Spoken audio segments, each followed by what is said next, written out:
What's up, YouTube?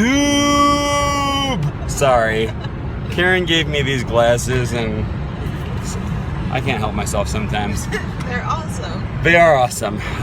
So we are leaving Cleveland, Ohio. Actually, it's Parma, Ohio, which I looked up is the sixth biggest city in Ohio. Believe it or not. I didn't know that. Yeah, Columbus is the biggest. Nice. And Cleveland is second biggest, but it's not as big as Milwaukee. Oh. We were discussing that yesterday, as population-wise. And that's just the city. I don't know about the greater metropolitan area. Anyways, you guys aren't interested in that, so... Cleveland's prettier, though. We're leaving. She's dropping me off a good distance away, and we're trying to get to sort of rural, country-ish area where I have possibility of getting rides. You know, no one's gonna pick me up in the heart of the city. No one's gonna pick me up in the suburbs. But the hicks and the rednecks and the country folk give me rides. And I've never gotten a ride with an Amish person, but I think that would be awesome. And we're heading towards Pennsylvania, so I'm keeping my fingers crossed for a horse and buggy ride. My goal is to take 322 into Pennsylvania, and then I'm going to get on I-79, take it north to Erie, and then from there I'm turning towards Buffalo, Rochester, New York, that area.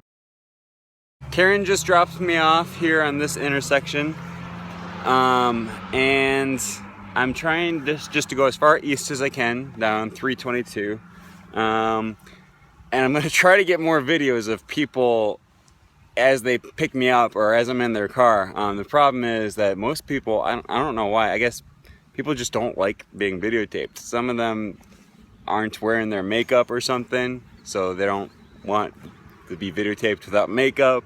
Some of them are afraid I'm a fugitive convict or something, and so they don't want video evidence of me being in their car with them. I don't know, but it's surprisingly hard to get people to agree to being videotaped, and I at least want to respect their wishes, so I only videotape them if they're okay with it. I feel like a terrible little rat right now. I'm in the car now with my friend Alexandra. Hi! And Anna Lore, her mom from Germany, and Hennessy the dog.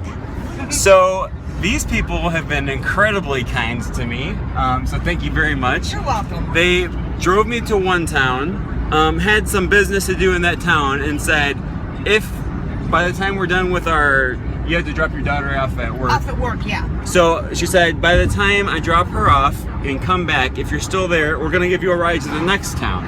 And you're going out of your way to do this for me. Yeah, but that's okay. Anything for a vet. Oh, we appreciate it. And you got a nice smile, so thank you. That helps a lot. So, not only are they giving me a ride, they made me a pack of snacks and apple, a little bit of water, and they've just gone out of their way to be extremely kind. They've gone above and beyond, and I really appreciate it. You're welcome. So thank you. You're welcome. And then the Heights area is in that. I gotta get a ride with one of these guys. Oh yeah, good luck.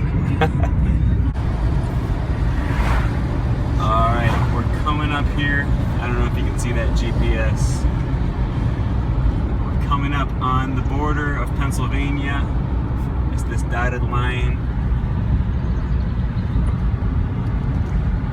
There should be a sign saying welcome to Pennsylvania. Yeah, you're pretty soon probably. I think we are actually officially in Pennsylvania now. But I didn't see any sign or anything, so. I didn't either. Now the border's over there. Yeah, we crossed the border. There we go. There it is. Keep Pennsylvania beautiful. And I plan to. Just look how pretty this area is. This is really nice. Yeah. I've been crocheting as we go along because it's one of the ways that I use to make money on the road. I just make these hats and I sell them. So,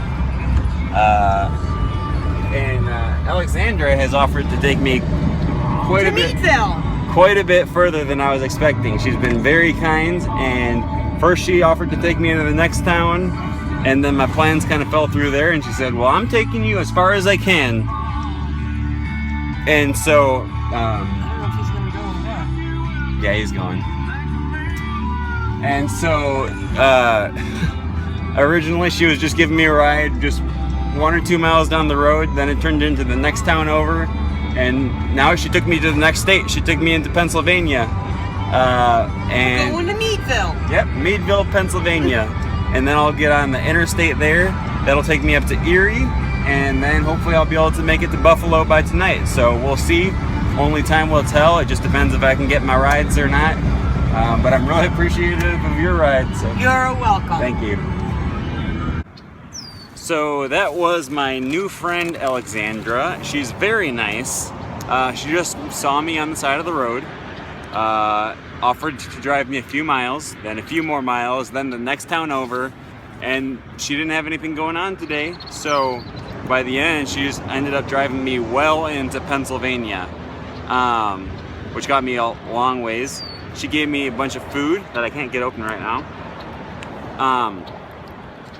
So her son was in the Marine Corps, which I think made her a little bit more sympathetic to me, especially on Memorial Day. Is there a spoon in here? Excellent. It was sad. Her mom was in the back seat, and Alexandra kept turning around the whole time saying, "Mom, you still alive back there?" And her mom would kind of go, open her eyes, and she looked like she was about 90 or 100. And then Alexandra would say, "I gotta keep checking because I don't think she's gonna make it past the end of the summer." So that was sad, but that was awesome that she drove me out this far. Now this is Interstate 79, and I'm trying to head up towards Erie, Pennsylvania. It's about 34 miles from here. From there, I'm heading to Buffalo. It's 1 o'clock in the afternoon, so I would say there's a good chance I'll be in Buffalo tonight. Yeah, with hitchhiking, you can never tell. There might be one person that picks me up that offers to drive me the whole way to Buffalo, and I'll be there in an hour. Otherwise, I could sit on this on-ramp here. This is the on-ramp I'm going to be sitting on. I could sit there until 8 o'clock at night. You never know. There could be someone that picks me up on their way to Montreal. And in that case, I'll be in Canada tonight. That's the beauty of hitchhiking. You just gotta lace your boots in the morning and get as far as you can and be thankful for every mile that you do get. And if you don't get any further, then you're thankful for that too. So while I'm out here waiting for another ride, I just want to talk about hitchhiking. This is not for everyone. I don't want to give off the impression that it's easy or that it's always fun. I've been sitting out here on this on-ramp all alone by myself in the hot sun, and I gotta wear this stinking heavy rain jacket to keep the sun off of me because I don't want to get sunburnt, but at the same time it's hot, so I'm sweating. And if I ever give off the impression that this is just all fun and games and anyone can do it, that's not what I'm trying to do. I want to make this vlog realistic and show you that if you're considering doing a hitchhiking trip, you got to be prepared for some suck, because it does suck. It's fun, it's awesome, you meet a lot of cool people, it shows you a whole nother side of our country, but it sucks too. So you have to embrace the suck as well as the good. And speaking of some generosity, I started off this trip, well, when I was in Chicago with my buddy Brett. I had $27 in my wallet at that time. I bought myself a bottle of water for $1.49, and then I bought after that I bought another bottle of water and a pack of Trident gum for $2 and something cents.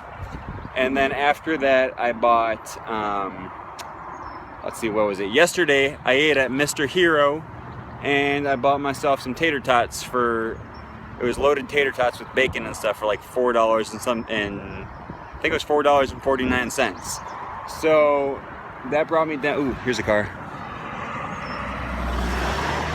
So that brought me down to around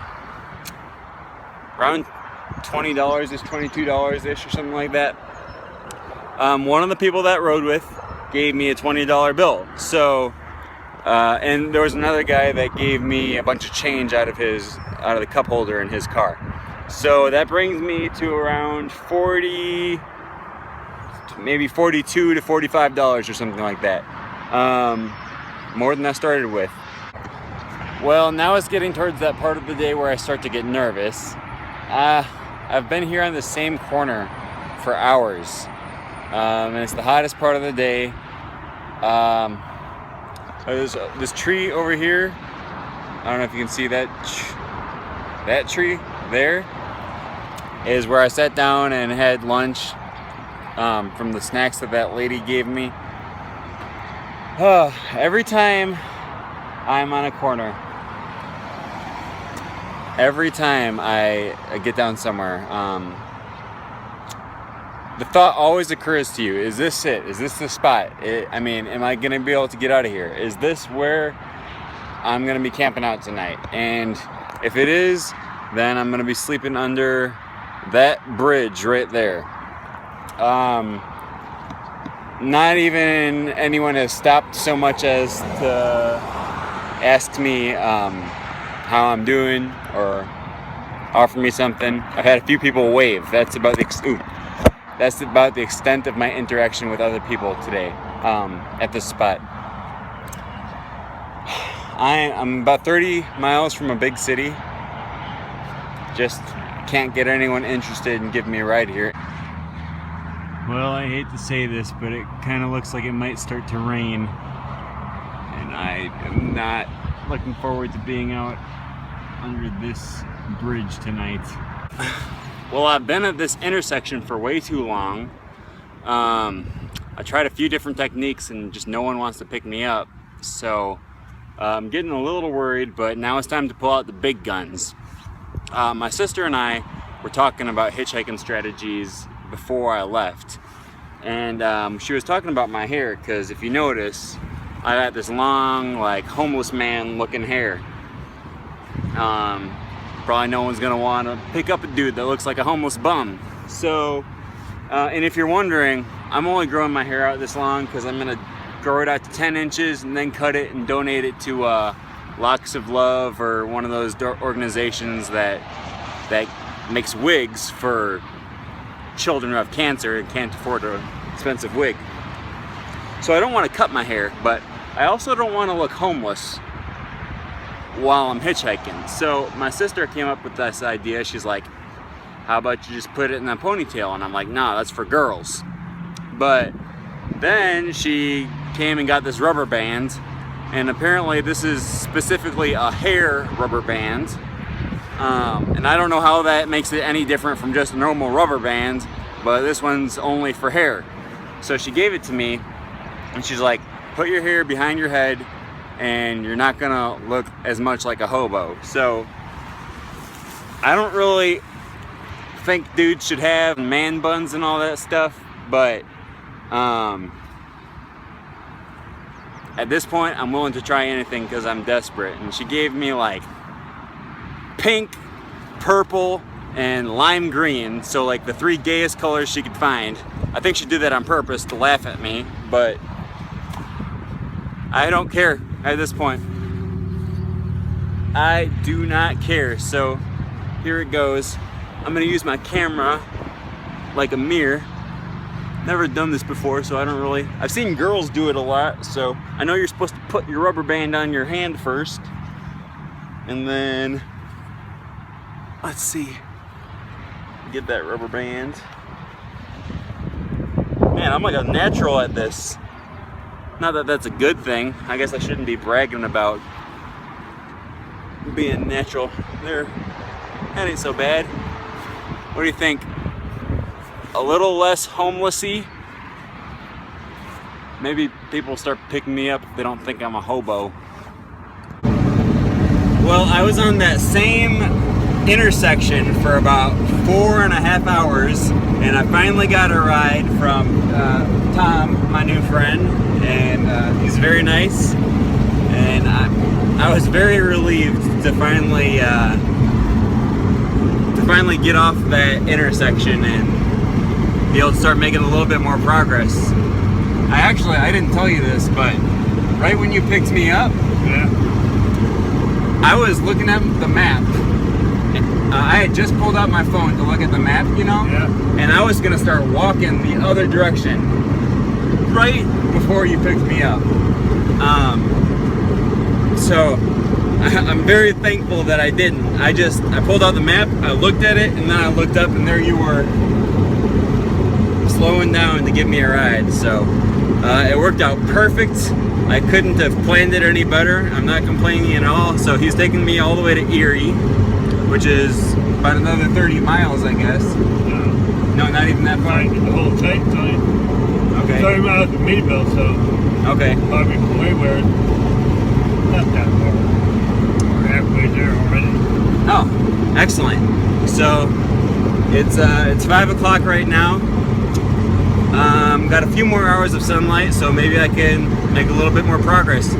But I was really thinking for a while, I was going to be sleeping out at that intersection just because I wasn't making any progress. But that's why I decided I was going to start walking. But now things are starting to look up. So not only did Tom pick me up right as I was about to start walking the other direction, he also picked me up right before the rain started. It was sunny and nice out all day long, and about 5 minutes later, after I get in the car with him, it starts to rain. So he really saved me. You guys, I was not kidding when I said this in his car, when I was in Tom's car. I didn't want to like make a big deal about it and sound like I was so excited in his car, but I was serious when I said I was fed up with waiting there for like 4 hours at that intersection, and I sat there. I mean, I was just really fed up with waiting there, and I was ready to start walking. And not only was I ready, I literally pulled out my phone to look at the map, and I was just gonna look at the map, pick up my backpack, and start walking. And as I was looking at the map, I just looked up, and there was Tom ready to give me a ride. So I'm just glad I didn't decide to start walking like 1 minute sooner, because I would have blown my ride. It was awesome. And then literally 3 minutes after he picked me up, it started raining. And then when he dropped me off, it's now starting to, the rain is starting to settle down now. But it was like the most perfect, gotta run across the street here.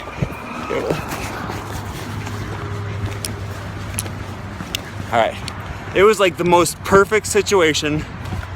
Couldn't have planned it better myself. I'm very grateful. I'm grateful to Tom, grateful to God, grateful to myself for not deciding to walk when I had a ride coming, and yeah, I'm just happy. I'm a little more excited now.